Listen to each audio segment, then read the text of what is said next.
And so today is really about a call to action and a call to community. We want to talk about what unites us. We want to see how reason and compassion can really get us to common solutions for the good. We all have an opportunity to do good when we can. And that word, for good, seems like a nice reminder for people. Like, we're coming here to focus on doing good. We want to provide a place where people of goodwill in our city can talk to each other, come up with good ideas, and turn them into action that actually benefit our community. Homelessness, substance abuse, mental health is now at everybody's doorstep.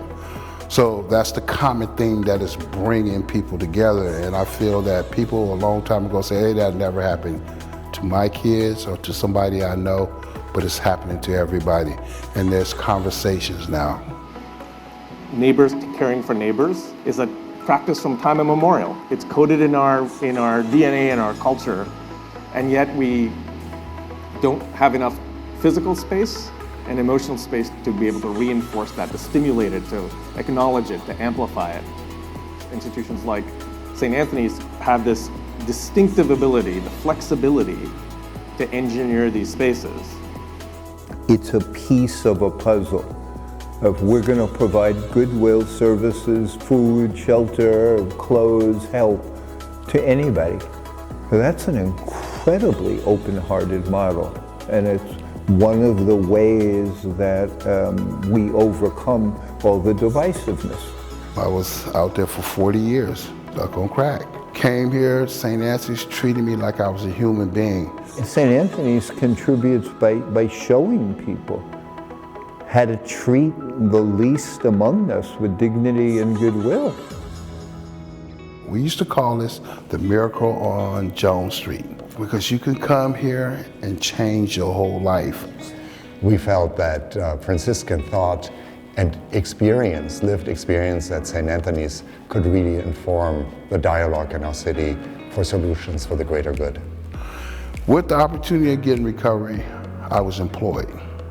I had an opportunity, again, to meet a man named Father Floyd, who also instilled in me, in order to keep the things that I'm getting here, I had to start sharing it. And the essence of our ministry is that we embrace every person's God-given dignity. That is what compels us to action, and that is what changes lives. It's the little things that you do to bring joy to others that you receive joy. I think it's appropriate that the city is named after Francis, because Francis lived at a time similar to ours where there's great diversity of very poor people, very wealthy people. And those people were thrust together in new cities, in urban environments, where they encountered one another.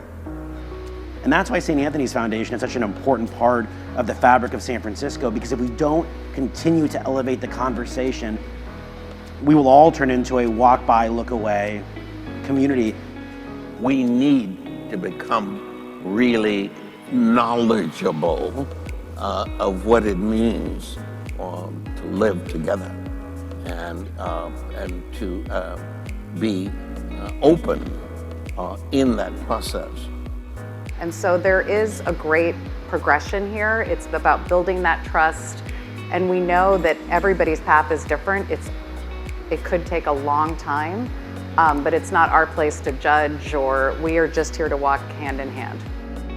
Normally, it's hard to get a lot of people at the table at the same time, and I think bringing us to the table for discussions, for information, it's opening everybody's eyes to recognize what's happening around here.